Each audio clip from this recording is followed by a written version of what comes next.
Halo semuanya, selamat datang di podcast Pengen Jadi Apa bersama gue Ani dan partner gue. Raga.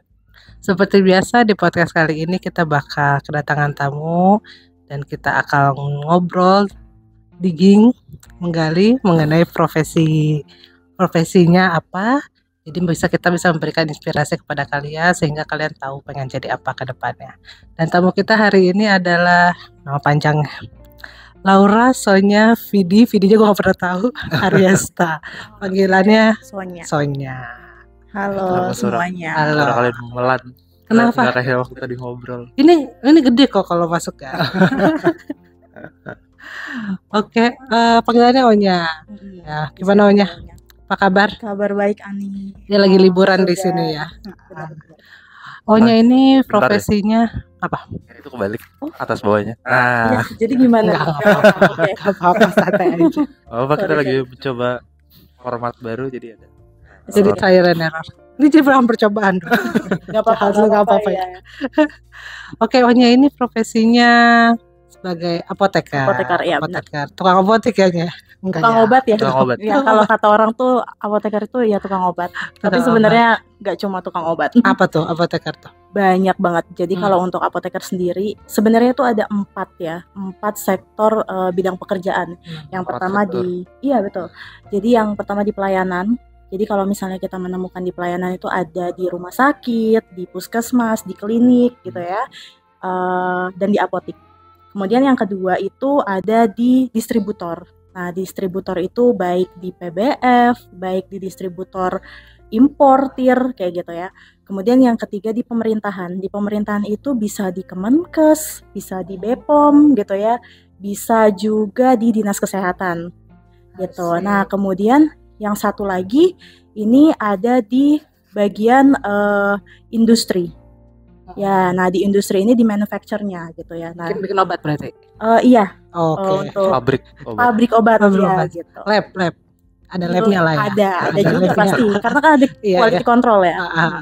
Oke. Nah kalau Onya sendiri dari 4 bidang itu Onya di bidang yang mana? Kebetulan Onya sendiri di bidang distributor. Jadi distributor ini lebih tepatnya ke regulatory affairs. Nah, regulatory affairs ini kalian tahu kan kalau misalnya di obat, kosmetik, obat tradisional, makanan, itu ada yang namanya nomor BPOM. Nah, itu gue ngerjain produk itu sampai keluar nomor BPOM-nya. Oke. Nah, ini gambaran besarnya aja untuk nomor BPOM-nya sendiri. Jadi kita harus mendapatkan nomor BPOM itu sampai dengan rilis. Nah, kalau udah rilis, artinya kan produk itu legal ya, beredar di wilayah Indonesia. Nah, itu gambaran besarnya. Nah, kalau untuk gambaran kecilnya berarti kan kita menceklis dokumen-dokumen apa yang dibutuhkan kan. Jadi istilahnya gue itu sebagai jembatan lah antara distributor di Indonesia dengan manufacturing. Kebetulan perusahaan gue itu importir. Jadi obat-obatnya kosmetik sama obat tradisional itu dari luar negeri. Ya, jadi memang kita harus menyamakan persepsi regulasi di negara asal sama di Indonesia. Gitu. Jadi banyak ya sebenarnya. Gue cuma kerja di apotek dan dia punya apotek. Di rumah sakit. Iya. Farmasi di rumah sakit gitu ya. Rumah sakit pasti punya apoteknya kan, farmasinya, bagian farmasi. Kira-kira cuman nah itu adalah salah satu tempat bekerjanya gitu. Jadi sebenarnya memang banyak banget. Jadi kalau misalnya teman-teman nih yang mau jadi apoteker mungkin ke depannya, sebenarnya ya jadi apoteker itu bukan sekedar tukang obat, tapi banyak banget sektor pekerjaan yang bisa dieksplor kayak gitu. Ya seperti gue ketika masuk di dunia pekerjaan ya 5,5 tahun yang lalu itu juga sempat kayak jet lag ya, bingung gitu. Kenapa sih kok beda banget gitu loh materinya sama, karena kan kita sama harus di kuliah. Iya, kuliah itu lebih banyak ke klinis, ngapalin obat-obatan. Tahu-tahu pas kerja, soalnya coba kamu pergi ke bea cukai, kamu urus impor. Aduh itu benar-benar hal yang beda banget ya. Gak pernah kita dapetin, tapi ternyata di situ challenge-nya gitu. Jadi nggak semua apoteker juga kan punya kesempatan untuk di bidang itu. Oke. Tapi secara tapi lu sendiri bisa kayak kerja mau di apotek atau di mana sebenarnya bisa? Bisa banget. Karena kan kalau untuk di pelayanan sendiri apoteker itu bisa taruh surat izin, bukan taruh sih sebenarnya bisa melakukan pelayanan di 3 tempat. Gitu. Misalnya di rumah sakit, di puskesmas dan di apotek sekaligus. Itu. Oh. Tapi pada kenyataannya paling mereka melakukan hanya di 2 tempat karena kan nggak mungkin kan 8 kali 3 kita di luar terus. Oh iya, Oh iya sih. luar biasa jam kerjanya kalau kayak gitu. Iya, Jadi 3 kapan tempat tidurnya? berbeda. Demi money. Iya, benar. Anyway, nah kalau di bidang lu sendiri itu tadi lu udah dijelasin sih kerjaannya kan biar obat atau kosmetik atau apapun Mm-mm. itu bisa dapat BPOM, Izin edar, iya, izin betul. edar. Berarti deliverable lu adalah itu ngurusin, Mm-mm. lebih ke administrasi berarti ya. Betul, Ha. betul banget. Nah, ketika lu ngurusin itu biasanya lu ada tim apa kerja sendirinya sih ya? Kayak dari awal sampai akhir. Oke, udah pasti tim ya, karena kan Hmm. kita nggak mungkin mengerjakan sendiri. Let's say kita sebagai delegasi negara, kita Mhm. kita cuma sendiri nih misalnya di Ah. perusahaan itu, tapi kita punya teamwork dari manufacturer kan. Ah. Mereka yang akan provide dokumen, karena dokumen itu nggak mungkin kita yang bikin gitu kan, karena kita juga nggak punya kewenangan untuk bikin itu. Jadi ya memang teamwork itu memang dibutuhkan sekali gitu ya, Oke. karena selain itu juga komunikasi kali ya Hmm. antara internal sama eksternal. Hmm. Karena tadi udah dibilang gue itu kan sebagai jembatan. Hmm. Nah, gimana caranya gue itu mendeliver pesan antar kedua belah pihak nih supaya nggak ada miss. Misalnya Oke. dari registrasi di Indonesia butuhnya dokumen apa ya, gue harus minta. Oh. Kalaupun nggak ada, gimana caranya gue harus provide itu dokumen sampai ada. Ya mungkin cari kayak uji lab di Indonesia, kayak gitu-gitu sih. Oh, jadi kadang diperlukan hal-hal yang di luar administratif ya, kayak tadi lu bilang, oh ini perlu misalnya ada nilai apa, kayak lu harus ngajunduk ke laboratorium buat dinilai. Betul, kayak gitu. betul. Dan memang keahlian untuk tahu emang ujinya apa aja. Nah, itu emang adalah kompetensi yang harus dimiliki apoteker ya. Oh, Apoteker itu tuh harus- dipelajarin berarti. Itu Iya. pas kuliah. Oke. Iya betul, itu masih masuk. Ah, Jadi masuk. jadi kita harus tahu, oh sebenarnya HIPI metal test tuh misal ya, ujinya apa aja. Nanti dari undang-undang itu butuhnya minimum berapa Oh, mikrogram yang harus diperbolehkan, kayak gitu. Jadi itu yang harus kita pahamin. Oke. Seorang apoteker itu bisa build apotek sendiri berarti? Bisa. Jadi Buka sebenarnya apotek dari Buka apotek sendiri Betul, gitu. ya. Jadi lu nggak kerja sama orang. bisa, Oh, pasti oke. bisa. Oh. Jadi kalau untuk regulatori di Indonesia sendiri, regulasi ya, sorry, Hmm. di Indonesia sendiri sebenarnya udah mempermudahkan apoteker itu untuk membuka apotek itu sendiri. Apalagi dengan peraturan yang baru ini kan OSS RBA, di mana semua Apa itu? orang Carilah di Google ya, kita nggak tahu. one single submission. Jadi di mana Oh. pemerintah itu udah bikin platform, kita bisa mensubmit dalam satu tempat. Ah, Jadi nggak oke. usah, jadi regulasinya nggak kepanjangan tuh kayak misalnya mandek di mana gitu kan, biasanya regulasi di Indonesia kan dulu seperti itu. Tapi ini sekarang udah dipermudah bagi apoteker. Jadi karena apotek itu memang mewajibkan harus ada apoteker. Jadi misalnya Ani ini nanti mau bikin apotek, Ani harus kerjasama sama apoteker. Oh, Ada malah harus orang-orang yang ada kerja kayak di situ. Iya betul, yang harus ada tanggung jawabnya istilah Betul, gitu. karena kita nantinya akan menjadi apoteker penanggung jawab. Katakanlah itu adalah kayak penanggung jawab teknis, kayak gitu. Dan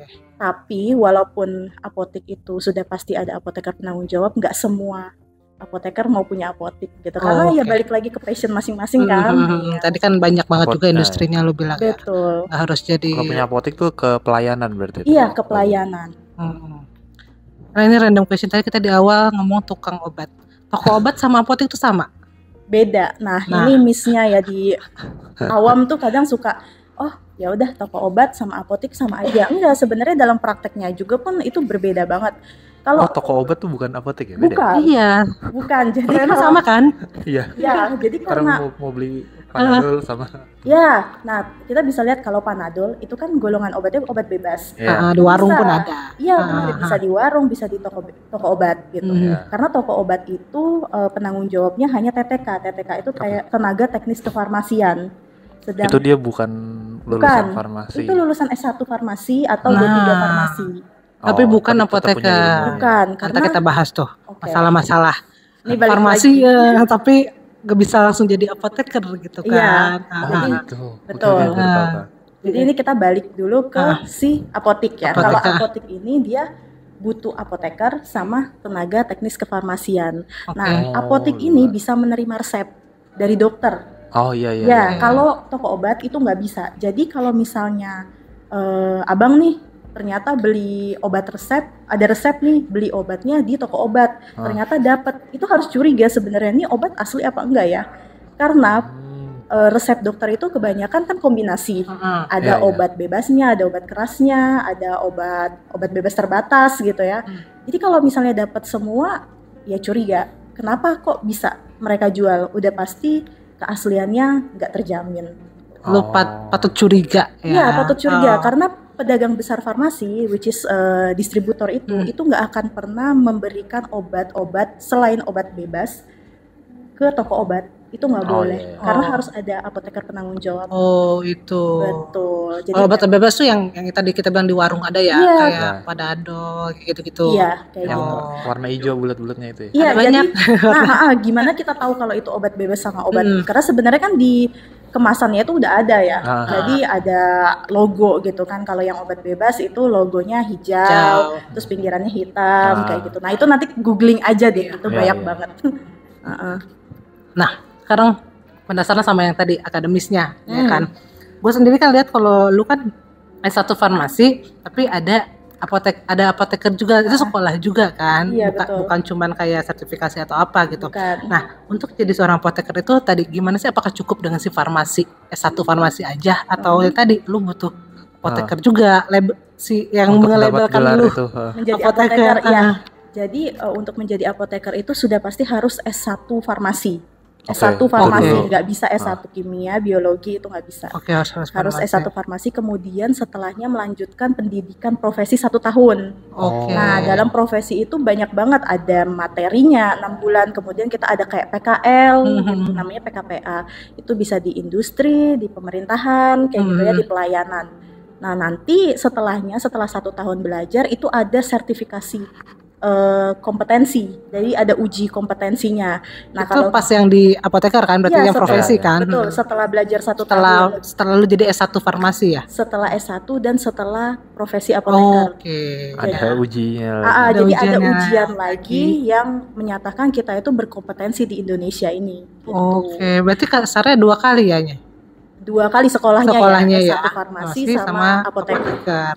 Lulus yang kedua itu yang apoteker itu pasti dapat sertifikasi itu.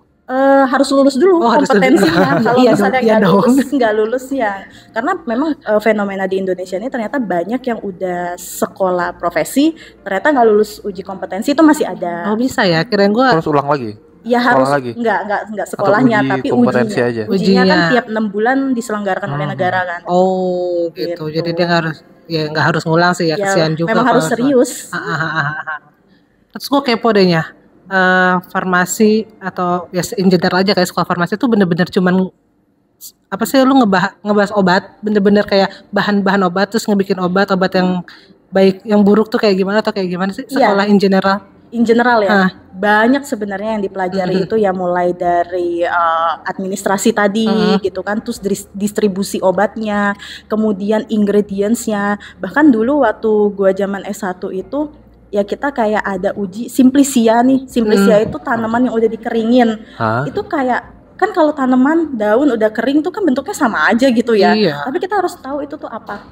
Kayak gitu. Daun apa? Daun apa? Cara membedakannya gimana? Boleh dilihat atau boleh Boleh pegang? dipegang, boleh dicium, kan dia ada aromatik gitu ya. Nanti aromanya apa? Let's Cobain rasanya. say kayu putih, pasti kan aromanya khas ya gitu. Atau apa yang lainnya juga yang serbuk-serbuk gitu, nanti diuji di mikroskopik. Apa itu sebenarnya? Karena kan setiap tanaman itu ada apa sih namanya? Ada ciri khas ya. Kayak kita aja kan pasti ada ciri khas gitu. Nah, tanaman juga kayak gitu. Nah, itu sebenarnya adalah hal-hal yang ya lucu ya untuk dipelajari kalau orang nggak tahu gitu, kayak ngapain sih gitu kan. Tapi ternyata itu tuh karena kan obat-obat itu awalnya memang dari tanaman, banyak kan tanaman, hewan, mineral gitu. Ya. Nah, itu dari situ. Oke. Kayak gitu. Banyak sih sebenarnya hal yang dipelajari. Kalau kimiawi mah berarti bahan-bahan kimia aja ya. Iya, kalau kimia bahkan kita melakukan Campur-campur uji apa? ya. Jadi bohong. Kayak ngerti. Bisa sih sebenarnya ya, bener. Jadi gue pernah waktu zaman S1 itu iseng mau merakit bom Bikin molotov. bom. Mau merakit bom molotov gitu.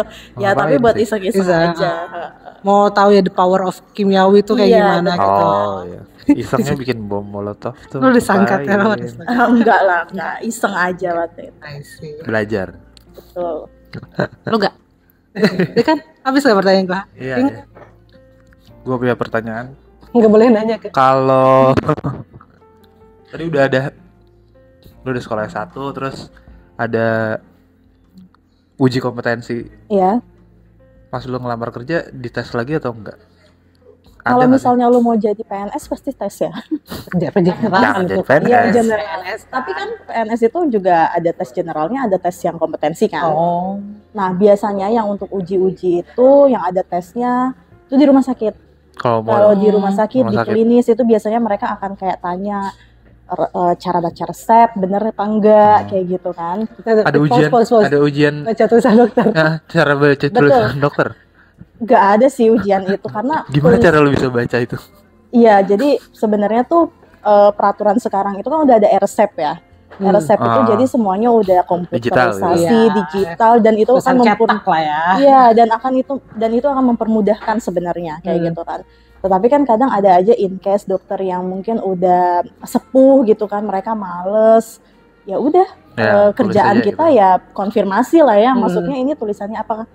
Jangan sampai nanti ada kesalahan kayak gitu. Oh, jadi tuh kalau nggak baca konfirmasi lagi. Iya, karena memang udah nggak boleh sebenarnya tulisan yang seperti itu kan. Karena kalau untuk dokter-dokter yang muda sekarang, ya tulisannya udah bagus-bagus lah gitu, udah bisa dibaca. Tapi ada gak sih ya kayak tadi lu bilang kan kalau kayak gitu konfirmasi gitu. Tapi kan gue lihat kalau di rumah sakit tuh kayak nggak, mereka kayak udah hafal gitu. Iya, itu emang udah jago. Emang gitu. Udah jago ya. Emang dia tuh udah jago. Karena aja. Kan ya obatnya yang keluar itu aja. Misalnya udah ketahuan kan, misalnya Ani gitu dokternya. Ya udah biasa gitu. Oh kalau misalnya dokter anak ya inilah obatnya gitu. Udah tahu. Based on experience berarti lah ya. Iya, benar. Dari situ. Betul. Udah ada hafal. Bukan ada ilmu khusus. Udah hafal. Karena bahkan di instalasi farmasi itu aja mereka kan udah hafal ya. Obat ini di mana gitu, mereka udah hafal. Jadi tulisan walaupun itu cuma katakanlah hurufnya C sama K, ya udah tau lah itu apa gitu. Tapi panjang C. Tapi berarti itu experience-nya udah banyak, udah. Iya, biasanya tuh 3 bulan, 6 bulan tuh mereka udah biasa. Karena kan di pelayanan itu setiap hari ya mereka pasti lama-lama hafal gitu obat apa yang biasa keluar, dokter ini biasa mengeluarkan obat apa, itu kita udah hafal kayak gitu. Lu pernah di pelayanan gak sih? Pernah, jadi dulu gue sebelum kelar S1 iseng ngelamar jadi asisten apoteker. Asisten apoteker ini termasuk TTK tadi, itu TTK tadi. Jadi bisa D3 atau S1. Nah gue ngelamar lah. Ya gue kerja 3 bulan aja lah, karena ya di rumah sakit tuh hektik banget sih. Jadi kadang kita kan ngelihat nih pasien tuh suka ngomel-ngomel ya kan. Dia udah dari pagi nunggu obat. Bukan, dia udah dari pagi di pelayanan. Misalnya dia daftar, dia ketemu dokter dan segala macam. Giliran udah siang, udah capek, udah lapar nih, nebus obat lama. Mereka kesel nih kayak gitu kan. Obat saya kok lama banget gitu. Tapi ternyata apoteker di dalam itu mereka tuh melakukan double cross check kayak gitu kan. Nggak bisa karena kan kesalahan obat itu fatal ya.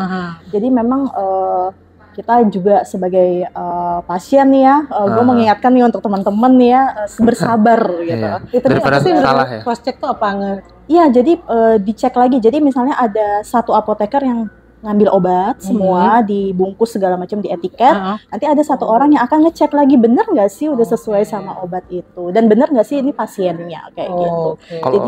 Kalau obatnya obat racikan itu apoteker yang ngeracik atau? Jadi kalau untuk racikan itu sebenarnya kita bisa dibantu sih sama tenaga teknis kefarmasian. Tadi nggak harus apoteker. Nggak harus, tapi kalau misalnya lagi crowded ya kita saling bantu. Bersabar ya teman-teman. Tapi Anes gue juga pribadi kesel lama banget sih, ngapain mereka tinggal ambil aja ya. Iya, karena gua gini ketika kita datang itu kan resep bersamaan datang, dan pasiennya tuh bukan cuma kita sendiri gitu, di dalam itu banyak banget yang harus dilayanin juga gitu. Tapi kalau kayak gitu dengan nambah personil yang di farmasi itu ngebantu nggak secara efisiensi waktu? Misalnya kalau kan tadi Onya bilang karena banyak, betul. Terus harus di cross check lagi. Tapi dengan adanya orang-orang atau staff lebih banyak itu pasti lebih cepat. Harusnya, tapi kan itu kembali lagi ke sistem manajerial ya, karena kan sebenarnya rumah sakit itu pasti, rumah sakit apotek pasti sudah memperhitungkan kan, pasiennya umumnya sekian, terus dengan personil sekian sudah cukup. Tetapi kan ada jam-jam crowded tertentu yang memang lagi nggak tinggi selalu dan nggak rame selalu ya. tinggi gitu kan. Nggak Tapi satu. kalau misalnya setiap itu harus ditambah, jadi nanti pas di jam-jam kosong ngapain gabut dong? Iya, Kan betul. dong.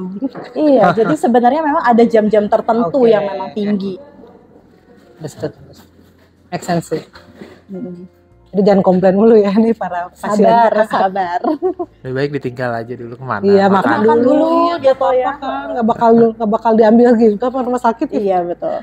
Kan udah dibayar. Udah dibayar. Iya sih. Benar, bayar dulu baru ambil obat. Iya, betul. Itu prosesnya benar. Gue mau nanya karir pet untuk apoteker. Mm-mm. Tapi kira-kira lu bisa jawabnya di Di bidang mana? tadi ada 4 sektor di yang mana? Oke. Atau nggak yang sekarang deh misalnya. Gue akan berdasarkan experience gue aja ya Mungkin gitu. kalau di pelayanan juga lu tahu nggak apa-apa sih untuk sharing. Ya, jadi kalau misalnya karir pet itu kan setiap bidang itu pasti ada kayak gitu ya. Contoh, let's say di pelayanan. Ketika kita masuk pelayanan ini, gue spesifik ke rumah sakit ya. Nah, misalnya kita masuk nih sebagai apoteker staff. Nanti ada lagi nih pembagiannya. Kalau udah jadi staff, mungkin naik dia akan menjadi apoteker klinis. Nah, apoteker klinis ini dia yang akan visit ke pasien, dia akan tanya, ibu obatnya bagaimana, ada itu efek apoteker samping. ya? Kalau Iya. nanyain obat tuh ya, bukan Iya, suster, bukan. Sangkain suster. Harusnya sih apoteker, tapi Oke. beberapa rumah sakit ada yang sudah memberlakukan, ada yang masih belum kayak gitu. Sekarang di Indonesia sih regulasinya masih tahap berjalan gitu. Tapi idealnya harusnya apoteker kayak gitu. Kemudian nanti ada lagi di apoteker pengadaan. Nah, pengadaan ini dia yang akan pesan-pesan obat gitu. Karena kan dia yang tahu kebutuhan di rumah sakit berapa banyak sih gitu kan, 3 bulan ke depan itu gimana. Ya kan? Terus kalau di atasnya lagi itu ada kepala instalasi farmasi. Itu Apa yang diinstal? bos. Kan ya kayak misalnya atasan lah. Jadi kalau di rumah sakit itu kan sering tuh instalasi farmasi. Nah, itu nanti apoteker. Kepalanya. Betul, kepala instalasi farmasi. Tuh. Jadi dia mengemanage semua tadi ya, dari Betul. staff, terus dari orang ngasih bikin jadwal dia ya ke visit kapan, Betul, kayak gitu, betul. sampai approval kali lebih approval order dan Bener. Benar-benar nanti juga untuk penanggung-jawaban ke manajerial ya. manajer rumah sakit. Iya, kepala instalasi itu kan udah masuk ke bagian manajerialnya kan kayak gitu. Nah, kalau untuk gue sendiri di perusahaan gue itu ada level staff, kemudian naik ke supervisi, kemudian ada ke senior, terus ke manajer. Oh, Kayak gitu. general ya, karena under perusahahan ya kan, Betul. bisa manajemennya, ya, organisasi seperti itulah. Iya, gitu, kalau Cukup umum lah ya. ya Cukup seperti pada umumnya Pada lah umumnya. gitu. Ha, I see. Lebih santai. betul. Pertanyaan lagi. Mm-mm. Untuk yang baru banget masuk, range gajinya itu berapa sih? Oh, Boleh nggak? bisa sih. Jadi bisa dikasih tahu maksudnya. Eh, Jadi itu ini balik lagi ya tergantung wilayah ya Iya, iya. daerah, karena kan di Indonesia ini banyak banget, ada yang UMR-nya kecil, ada yang UMR-nya enggak. Kalau lu gitu di kan. wilayah apa?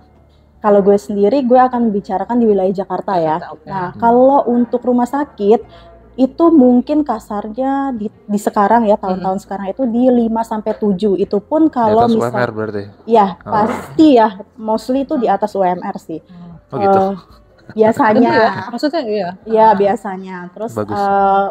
itu juga tergantung kalau misalnya kita surat izin praktek apotekernya dipakai. Oke. Jadi kan apotekernya punya surat izin. Kalau itu dipakai misalnya sebagai apoteker penanggung jawab atau apoteker pendamping, biasanya dia akan ada tambahan fee lagi.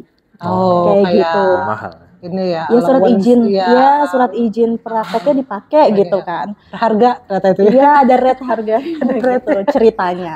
Nah, tapi kalau untuk di regulasi sendiri, misalnya industri sama distributor itu biasanya di start 7 sampai 9 untuk yang baru-baru. Nah, gua sendiri dulu 5 tahun lalu itu di 7 take home pay. Ya, tapi balik lagi ke perusahaannya, dia impor apa lokal apa. Bisa kalau untuk yang impor dia bisa kasih yang lebih tinggi ya kan, kayak gitu. Kayaknya paham banget ya kalau yang perusahaannya lebih internasional gitu kan, pasti dia kasih Iya, Cakupan lebih luas soalnya. cakupannya lebih Bener, luas, bener. kerjaan lu lebih banyak. Iya, karena apa sih banyak skill-skill yang dibutuhkan Iya, kan, soft kayak skill yang harus Betul. ada gitu kan. betul, harus bisa multi Nah, itu kan function. kalau kita tadi ngomongin itu udah sebagai profesi apoteker ya kan ya. Karena tadi kan kita sebelum apoteker itu ada yang S1 farmasi. Nah, kalau itu beda ya levelnya. Beda. Oke. Jadi kalau untuk S1 farmasi itu dia bisa menjadi TTK yang tadi gue bilang, tenaga teknis kefarmasian, baik di apotik, di rumah sakit, atau di pelayanan. Tapi kalau untuk di industri sendiri, mereka tuh bisa di quality control. Jadi mereka membantu untuk uji-uji laboratorium dan segala macam. Nah, kalau untuk di distributor sendiri ya bisa sih membantu apoteker regulatory sebagai staff, tapi jarang ya untuk untuk naik level itu biasanya membutuhkan skill lain kayak gitu. Uji kompetensi lagi. Kalau bisa ya, karena kan mostly mengurus registrasi di BPOM itu kan rata-rata banyak kan apoteker ya. Jadi dengan dia sudah tersertifikasi sebagai apoteker dianggap mampu kompetensi dengan materi-materi yang dibutuhkan kayak gitu sih. Tapi nggak menutup kemungkinan untuk yang pangan, karena kan di BPOM tuh ada makanan juga kan. Nah itu orang pangan biasanya kayak gitu. Berarti kalau secara level salary gitu kan, biasanya di bawah apoteker juga yang satu farmasi itu. Bisa dibilang in general. Iya. Mostly ya, karena kan dia tenaga teknis kefarmasian kalau dia di pelayanan. Gitu. Beda berarti ya? Iya, karena kalau misalnya di PNS pun dia golongannya beda juga kan. Benar. Walaupun dia S1 ya, maksudnya? Iya, beda. Oke, jadi sayang aja kalau S1 farmasi nggak dilanjutin. Iya, jadi memang kalau bisa buat teman-teman yang udah S1 farmasi, makanya gue selalu bilang nih sama adik tingkat gue, udahlah lanjut, cuma setahun kok gitu kan, walaupun itu berat banget buat belajarnya gitu berat kan. Berarti ternyata. Iya. Setahun yang berat. Iya, berat banget gitu, karena kan memang harus materi, kemudian praktek, laporan, belum lagi tekanan uji kompetensi yang semakin tahun semakin tinggi gitu kan nilainya. Jadi terus di Indonesia ini banyak banget kan apoteker, terus daya saingnya juga tinggi ketika udah bekerja gitu kan. Jadi ya memang, tapi sayang kalau misalnya nggak dilanjutkan gitu. Atau kalaupun memang tidak melanjutkan ke apoteker, mereka melanjutkan ke S2. Tapi tetap sayang, harusnya dia tetap apoteker ya. Lebih baik apoteker dulu daripada S2-nya. Iya betul sih, bener. Kebanyakan sih bilangnya kayak gitu. Lebih nyambung soalnya. Kalau lu sendiri sekarang lagi S2 farmasi kan? Betul. Kalau apoteker nggak ada S2-nya? Nggak ada. Kalau apoteker tuh cuma profesi aja. Kayak gitu. Balik lagi, gue mau nanya masalah pendidikan. Balik lagi. Dia pas apoteker itu tuh modelnya sama kayak dokter nggak sih, kayak ada koas kayak gitu atau sebenarnya cuma teori doang sekolahnya? Ada. Kalau koas itu kan jatuhnya kayak praktek ya, langsung ke lapangan. Ada 6 bulan magang gitu. Iya, apoteker juga ada. Ya nggak nyampe 6 bulan sih, mungkin sekitar 3-4 bulan itu di divisi berbeda-beda, di industri, di rumah sakit, ya betul, di pemerintahan kayak gitu. Jadi ya nanti dari situ biasanya akan kebentuk minatnya. Iya, Pak. Industri atau pelayanan. Perkenalkan aja. Iya benar. Jadi kamu sukanya di mana? Betul, gue dulu kayak gitu juga. Iya, gue dulu kayak gitu. Jadi gue tuh dulu kan anak klinis banget lah istilahnya tuh kan, kayak ngapalin obat, apa sih namanya, interaksi obat A dengan B. Wah pokoknya tuh kayak wah ini passion gue banget nih. Ternyata pas terjun di rumah sakit tuh langsung kayak aduh nggak bisa nih kerja kayak begini kayak gitu kan. Maksudnya mungkin nggak passionnya di situ. Dan ternyata passion amat betul. Secara knowledge-nya passion, tapi secara environment-nya mungkin kurang suka gitu. Mungkin karena gue lebih suka ke yang office hour kali ya, biar nggak jumping kayak gitu. Tapi kalau di rumah sakit shift-shiftan gitu soalnya. Iya, rata-rata shift-shiftan ya, karena kan nggak boleh kosong ya, setiap jamnya itu harus ada apoteker. Bahkan beberapa rumah sakit itu udah memberlakukan apoteker itu shift malam. Sama kayak ini ya, perawat ya? Iya, kayak perawat, kayak dokter gitu. Jadi ya sama. Luar biasa. Tapi beberapa teman-teman apoteker ternyata banyak juga yang passionnya di rumah sakit gitu. Oh iya. Oke, balik lagi kita ya. Gue mau nanya nih lebih ke what happened in your industry ya, spesifiknya ke farmasi sama apoteker. Jadi sebenarnya kerja apoteker banyak ya kan, misalnya kalau kita listin satu-satu, cuman tadi yang Onyeng jelasin kan secara general aja gitu kan. Nah gue ada baca bahwa setiap resep itu harus dimusnahkan selama 5 tahun. 5 tahun gitu. Itu maksudnya gimana? Ya itu lebih ke pelayanan ya jatuhnya ya. Jadi kan setiap rumah sakit, apotik yang menerima resep obat yang udah dikasih ke pasien itu memang ada aturan untuk menyimpan resep itu minimal 5 tahun. Oh, resep Kertas resep itu. Kertas Resep, resepnya, oh. fisiknya. Tujuannya buat apa? Supaya kalau misalnya tiba-tiba ada penelusuran tentang riwayat penyakit si pasien, itu kita masih ada bukti kayak gitu. Oh. Atau kemudian nanti si pasiennya itu ada alergi atau apa, itu nanti akan ditelusuri obat apa yang udah pernah dipakai kayak gitu kan. Atau case-case lainnya. Nah setelah 5 tahun itu bisa dimusnahkan. Nah, dimusnahkan itu dengan bisa cara dibakar, kemudian juga ada pelaporan pemusnahan resep juga yang diwakilin sama dinas kesehatan dan segala macam. Pokoknya harus ada saksi intinya kayak gitu. Karena kan setelah 5 tahun tuh jarang banget kan ada penelusuran case gitu, kayak udah lama banget gitu. Jadi Itu jarang. minimalnya tuh 5 tahun. Iya, minimal 5 tahun. Jadi memang apotik, instalasi farmasi itu harus punya gudang khusus untuk menyimpan resep-resep itu. Bayangkan aja 5 tahun kalau seharinya itu Kalau masuk nggak 200 resep ya. itu kertas semua ya, besar riskan banget ya karena kesulut api. Iya benar. kalau belum digital ya sih. Iya, belum Betul, digital. karena memang walaupun udah ada resep, ujung-ujungnya masih tetap harus kayak di print gitu loh. Oh, Iya, Betul, tetap ada. tetap di print di rumah sakit. oh tetap itu. harus ada fisik ya berarti. Betul, masih seperti itu. Buat ngambil obat, pasiennya gue masih pegang Iya benar, kertasnya. jalan kemana-mana gitu kan, Oh, sambil ambil obat. Oke, oh berarti itu sebenarnya regulasi ya. Iya itu regulasi. Nah, terus kalau obat itu kan punya expirednya ya. Nah, kalau kita lihat walaupun itu di warung-warung juga gitu. Nah, obat-obat yang expired ini nasibnya gimana? Apakah didaur ulang? Apakah ya udah Bisa diapain balik atau ya udah dimusnahkan dibuang? lagi? Iya. Ada change lain. Udah kayak plastik ya didaur Iya. ulang ya. Jadi memang obat-obat yang dalam jumlah besar itu kan nanti dikumpulkan nih sama distributor misalnya kan. Itu nanti akan dilakukan pemusnahan. Jadi misalnya katakan let's say dia tuh tablet, kita keluarin lah dari tabletnya. Terus wadahnya kita gunting-gunting kecil, nanti mereka harus dihancurkan dan dibakar di alat yang namanya insinerator. Nah insinerator ini residu yang keluar itu nanti udah steril gitu. Jadi udah nggak ada zat kimianya lagi, udah pokoknya udah steril lah. Yang akhirnya tuh bisa kita buang ke tanah secara langsung yang nggak akan membahayakan. Gitu. Oh, ada prosesnya lah. Ada proses. Dibakar dulu. Nggak boleh langsung kayak dibuang di selokan kayak gitu. Wah itu bakal mencemari lingkungan kan. Oke. Tapi nanti penguburannya itu memang juga harus di lokasi yang tertentu yang sudah dipersyaratkan kayak gitu, kayak di lokasi yang nggak ada pemukiman yang jauh gitu ya dari pemukiman.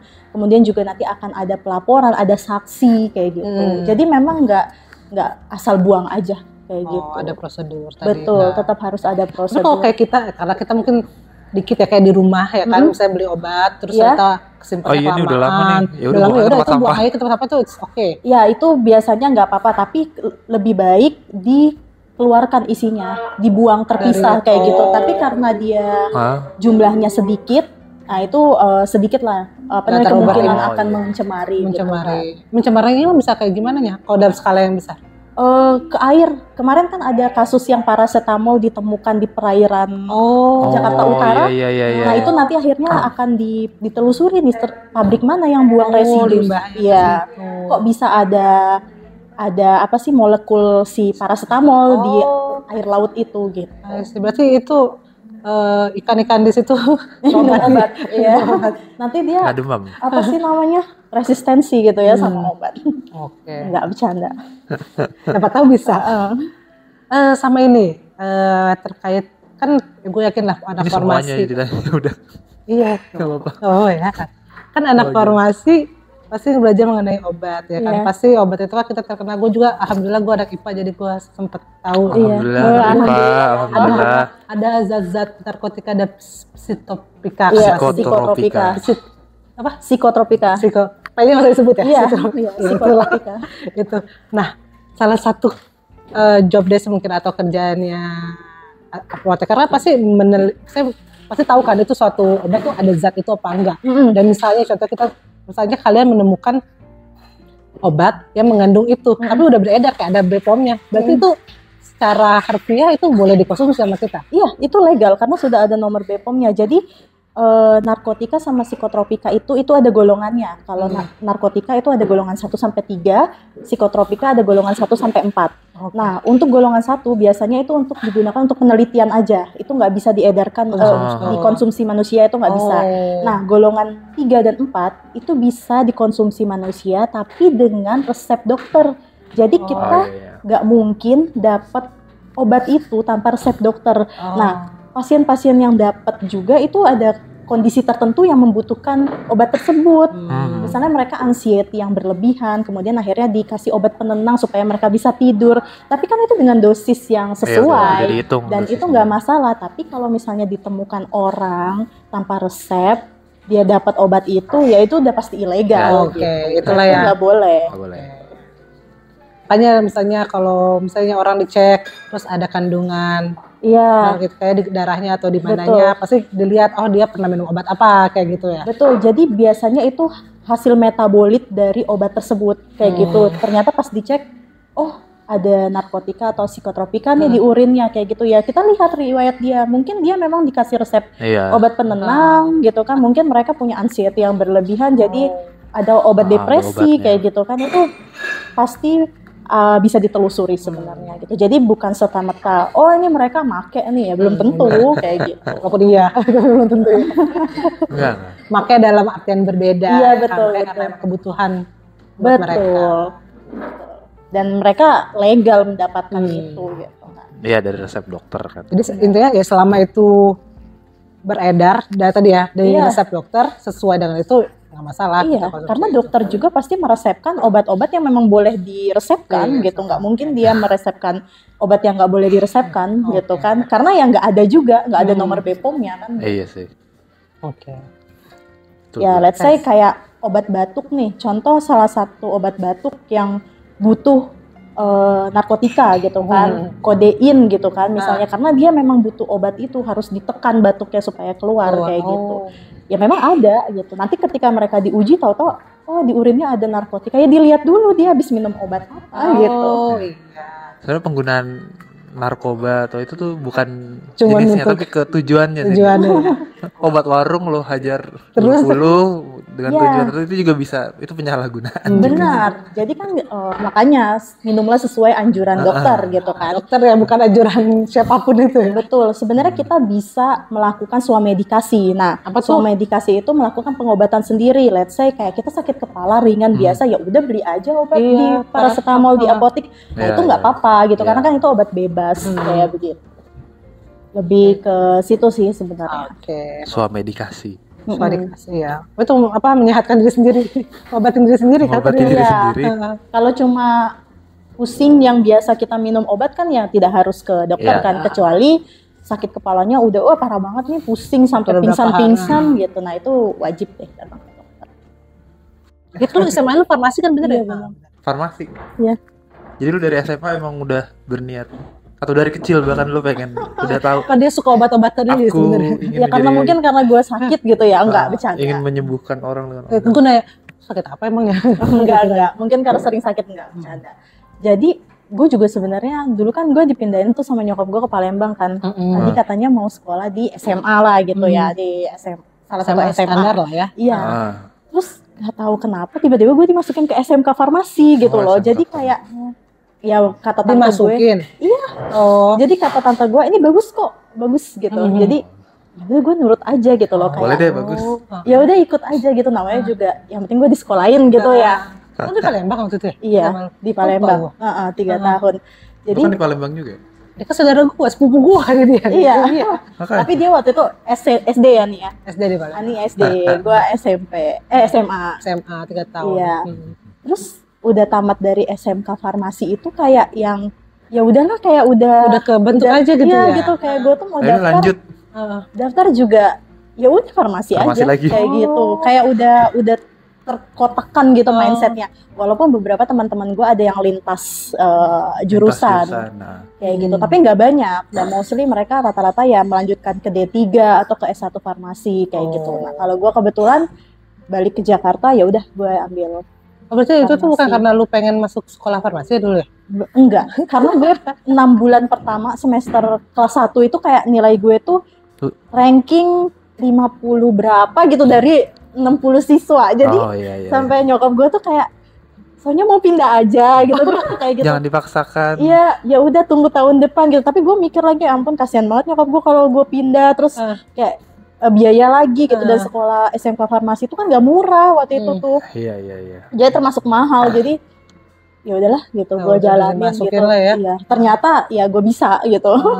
Mungkin awal-awal aja kaget kali. Iya, jadi gue tuh sebenarnya apoteker yang tercebur lah gitu. Sebenarnya banyak sih yang kecebur juga. Tapi I'm proud to be pharmacist kok. Dan sekarang ya, in the end gue bangga sih dengan profesi ini. Tapi ya lu keceburnya dari SMA gitu. Orang terus kecebur biasa di kuliah kan. Nah, ini udah lebih lama ya dari SMA. Dari SMA. Keren gue makanya udah pengen banget.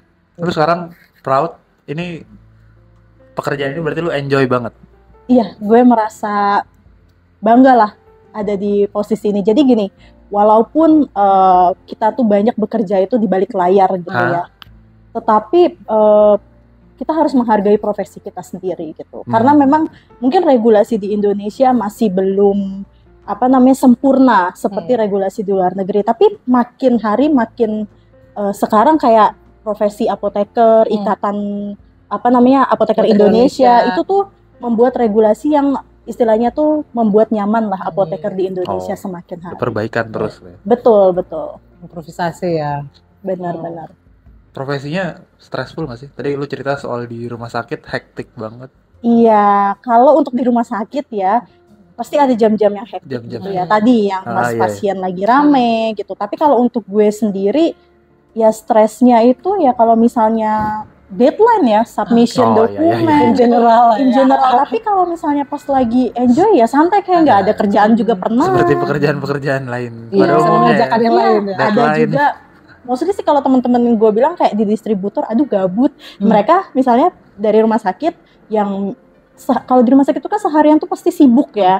Mereka tuh pasti sibuk dan jarang sih membawa pekerjaan ke rumah. Tapi kalau untuk di distributor biasanya hampir ada yang bawa kerjaan di rumah gitu. Karena mungkin harus perbaikan dokumen atau segala macam gitu. Tapi kebanyakan yang pindah jalur itu kayak aduh gabut ya. Gitu di distributor ya. Karena hektiknya di waktu-waktu tertentu gitu. Sama lah kayak di corporate ada gabut tuh karena lagi nunggu ya. Nunggu belum ada info buat ngapain nih gitu. Misalnya lagi uji lab gitu kan. Oh iya uji labnya 8 hari, ya udah. Ya nunggu aja. Jadi nunggunya ya harus pinter-pinter sih nyari kerjaan. Iya. Kalau dia bisa dikerjain, boleh. Menyibukkan diri ya kan. Gitu. Minum dulu. Iya bener sih, minum dulu ya biar nggak seret. Gue mau tanya, selama lu bekerja ada ini challenge atau ada pengalaman yang berkesan baik itu baik buruk, menyenangkan, menyedihkan. Ya, jadi yang berkesan itu adalah ketika gue pertama kali menginjakkan kaki sebagai apoteker di dunia kerja.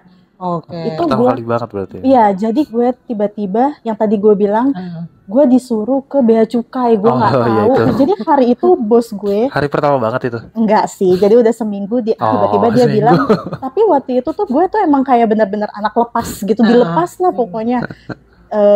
Dibilang soalnya kamu ke Bea Cukai ya. Itu gue kayak nggak tahu gue mau ngapain nanti di Bea Cukai. Bea Cukai itu apa ya? Iya, jadi waktu itu ada produk impor yang memang harus gue rilis dan itu tuh butuh dokumen banyak dan saat itu tuh bos gue tuh kayak nggak ngasih tahu gue tuh suruh ngapain ya kamu cari tahu sendiri gitu. Iya kan terlalu yang sekarang? Enggak, yang dulu pertama kali. Tapi dia itu ternyata memberikan gue kesempatan untuk gue explore lebih jauh gitu.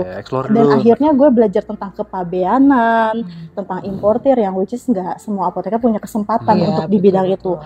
Ya sulit sih, tapi gue menjalaninya dengan baik ternyata sampai hari ini gitu.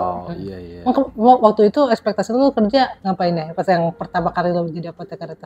Ya secara umum di distributor kayak misalnya kalau ada BPOM sidak, gue bikin dokumen, gue bikin SOP ternyata sering ngerilisin barang. Ternyata ke Bea Cukai. Rilis barang gitu. Sebenarnya tuh kalau di beberapa perusahaan ada bagian importir yang akan mengurus barang itu. Cuma dulu tuh perusahaan gue itu termasuk yang punya income bagus gitu ya, penjualannya, tetapi staffnya itu minim, ya jadi lo tau lah ada efisiensi pegawai lah, jadi kita tuh semua harus bisa gitu. Itu bukan pengen pegawai produktif selalu, jadi kasih betul. Jadi ya itu gitu. Jadi gue belajar tentang produk, gue belajar tentang gimana caranya import, bahkan sampai sekarang gue bisa membantu beberapa teman-teman untuk melakukan importasi beberapa barang-barang komoditi gitu. Jadi kita udah tahu lah gimana. Karena lu udah pernah di bidang itu kayak gitu. Malah ada Sinimo pengalaman tambahan. Iya benar. Kita ngobrol. Siapa Sinimo? Makanya dia mantap itu di ini ya food ya dia ya. Oke, masih di bidang terkait dengan industri, balik lagi ke industri, ke personal experience. Gue mau nanya lebih ke menurut lu ke depannya profesi apoteker kali ya, itu sustain nggak? Maksudnya masih bakal perlu dibutuhkan nggak? Apa bisa tergantikan dengan sesuatu hal yang nggak tahu apapun itu? Masih kalau menurut gue, dan belum bisa tergantikan karena kita lihat aja ya, orang yang sakit pasti butuh obat, ya kan? Dan apoteker peneliti itu dibutuhkan sekali untuk mengembangkan obat-obat kimia. Kemudian dari segi industri harus ada QA, quality assurance, quality control, sama produksi yang memang harus jadi penanggung jawabnya itu apoteker. Gitu. Kemudian di sektor distributor harus ada apoteker juga yang memastikan penyimpanan, terus distribusi. Ya, kemudian di sektor pelayanan harus ada apoteker juga yang untuk jadi penanggung jawab, ya kan? Gitu. Masih banyak ya. Betul. Mungkin dengan kemajuan teknologi atau robotik, mesin segala macam, itu akan membantu memudahkan kayak mesin apa sih istilahnya tuh kayak mesin produksi kayak gitu ya, atau benar untuk efisiensi gitu kan, kayak untuk mesin-mesin peracikan dan segala macam itu akan membantu, tapi key personnya itu harus tetap apoteker, manusia, ya kan? Harus ada manusia, dan manusianya ini ya memang harus yang ya tadi apoteker itu sebagai apoteker penanggung jawab gitu. Jadi memang untuk 10-20 tahun ke depan ya kita bayangkan aja dari zaman dulu itu kan udah ada apoteker dan masih sampai sekarang kayak gitu terus eksis kayak gitu. Terus cara mungkin sekarang saat ini tuh kalau lowongan apoteker sendiri tuh banyak maksudnya dicari. Maksudnya karena kita nggak pernah nyari itu ya. Iya sih benar kan, nggak tahu juga gitu ya. Tapi di pasaran tuh banyak banget. Masih banyak dicari berarti. Betul. Demand-nya tinggi. Banyak banget karena ya rumah sakit itu kan punya kapasitas bed dan minimum bed itu harus misal katakan let's say 40 bed harus satu apoteker. Nah kalau dia semakin banyak bed perlu nambah lagi. Butuh apoteker lagi. Terus juga selain itu ya gue bocoran aja ya, selama pandemi kemarin nggak ada pengurangan sama sekali gitu ya, baik tenaga kerja maupun salary. Terus kemudian juga malah obat makin tinggi kan, makin dibutuhkan ya. Iya, malah sektor itu malah berkembang. Betul. Tadi kan lu sempat mention nggak sih? Kalau di manufakturing kan sebenarnya bikin obat kan ya? Berarti mereka yang kayak di lab-lab gitu kan yang bikin itu lebih ke ini ya, researcher ya?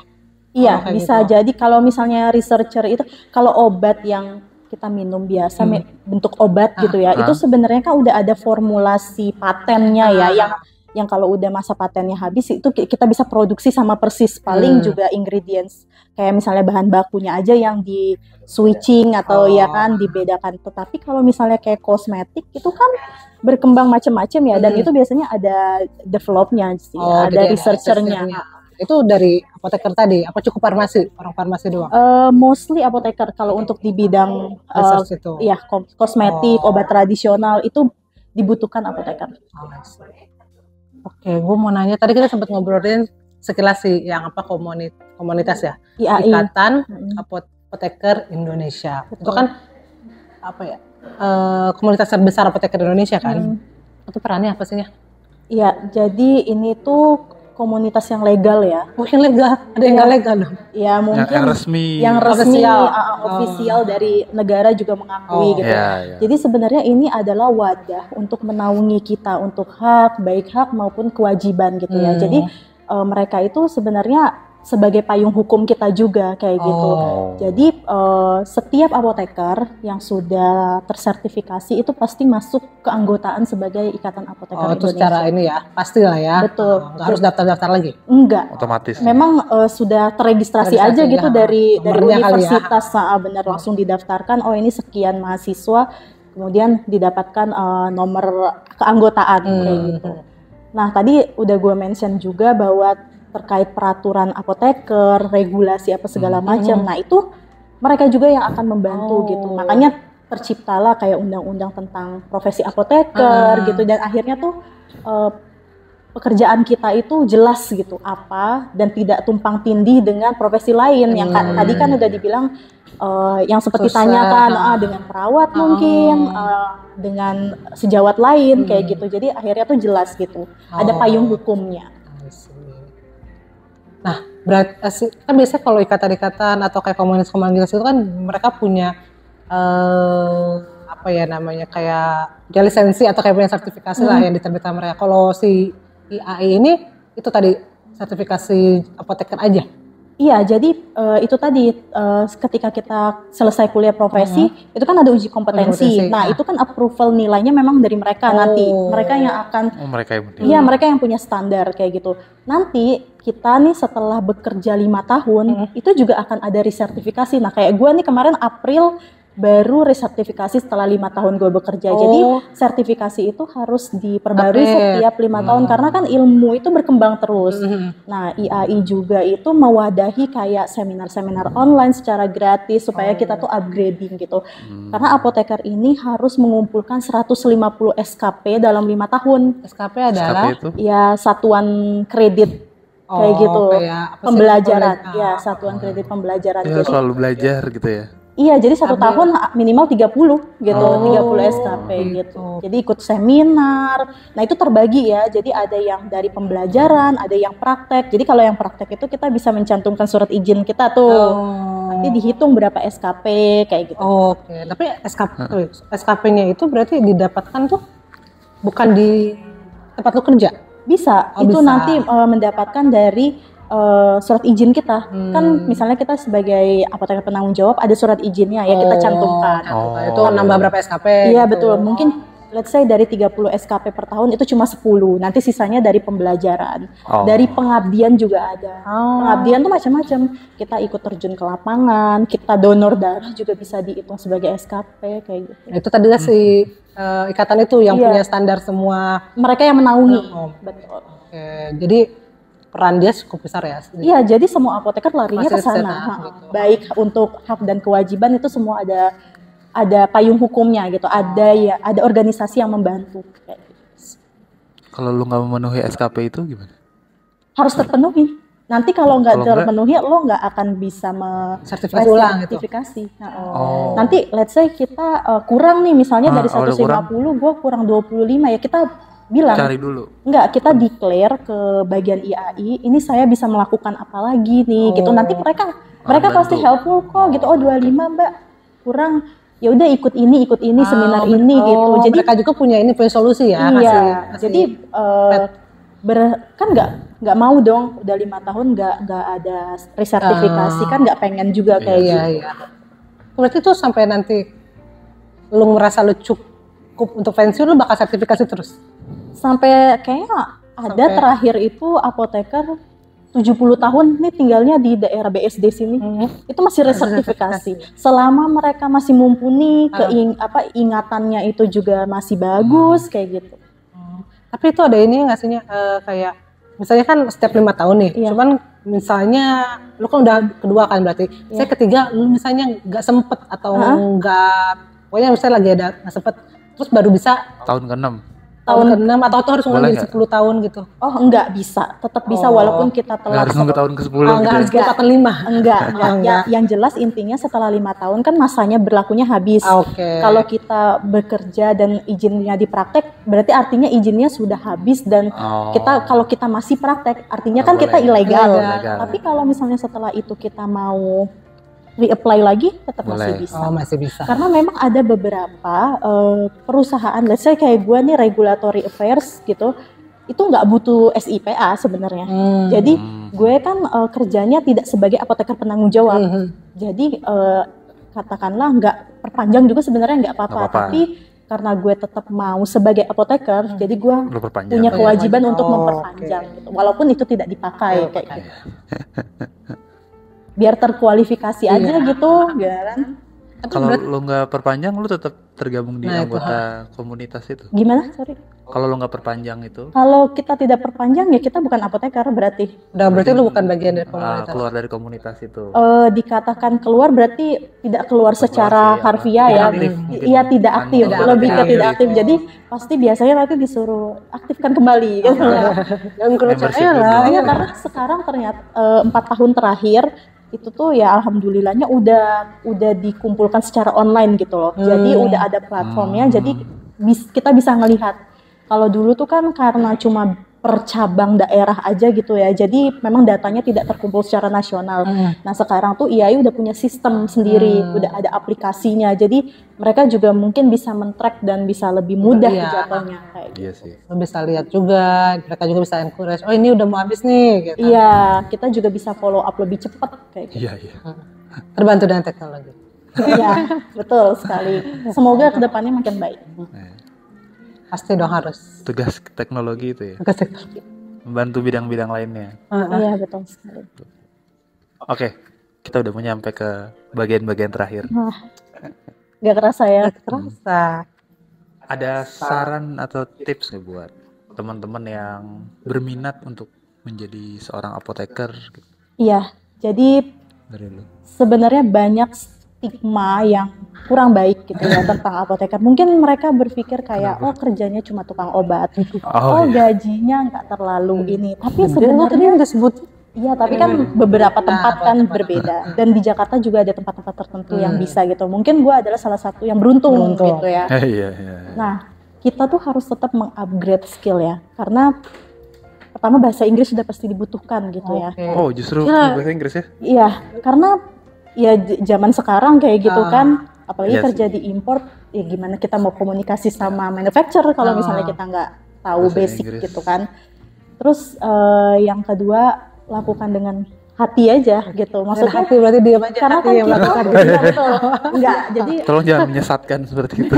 Jadi kita ini kan memang ini ya, untuk melayani masyarakat gitu ya. Profesi ini kan profesi yang mulia gitu kan. Jadi lakukanlah dengan sungguh-sungguh gitu. Walaupun kita bekerja di balik layar, you are shining on your way gitu. Proud ya kan? Betul. I'm proud to be pharmacist, bener. Yes. Tapi kalau dari segi technical skillnya, apa sih soal farmasi kan? Nah itu yang kuat harus apa sih nih? Yang kuat di awal-awal mungkin hafalan ya, walaupun nanti setelah keluar dari ujian juga nguap ya, nggak tahu kemana kayak gitu. Lihat lagi, baca lagi, apa? Karena ujung-ujungnya ujian juga pasti hafalan. Tapi ya balik lagi ya, mungkin pemahaman materi itu akan lebih gitu. Cuma ya yang jadi notes itu adalah mungkin banyak teman-teman farmasi yang lagi kuliah itu kayak stressful gitu ya, kayak IPK-nya juga kecil. Enggak, alhamdulillah gue dulu dia gede IPK-nya. Cuma 6 bulan pertama aja tadi. Itu juga waktu SMK. Jadi udah nggak kaget gitu. Tapi sebenarnya ketika di dunia kerja mungkin IPK itu menunjang sebagian kecil ya. Tapi setelahnya itu adalah gimana cara kita organisasi, komunikasi gitu kan. Dan apalagi zaman sekarang tuh ya apoteker kalau bisa branding. Self branding dia sendiri kayak gitu. Karena ternyata makin berkembang kan. Ada apoteker yang di manajemen gitulah. Ketika dia di manajemen kan mereka harus self branding kan. Iya, kalau udah masuk ke tahap manajerial, distributor dan segala macam, kita harus improve skill. Gak apa-apa. Skill ngobrol. Oke, soalnya nih udah habis yang kita tanyain ya kan.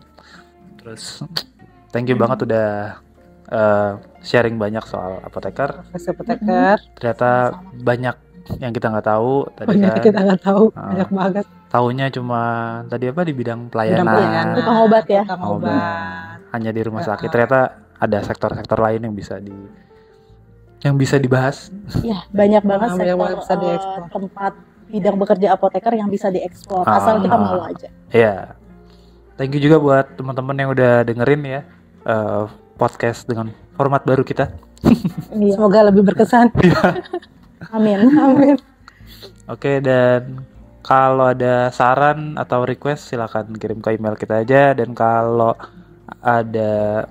kalian ngerasa obrolan ini berguna silakan di-share aja. Share ke teman-teman kalian. Oke, thank you.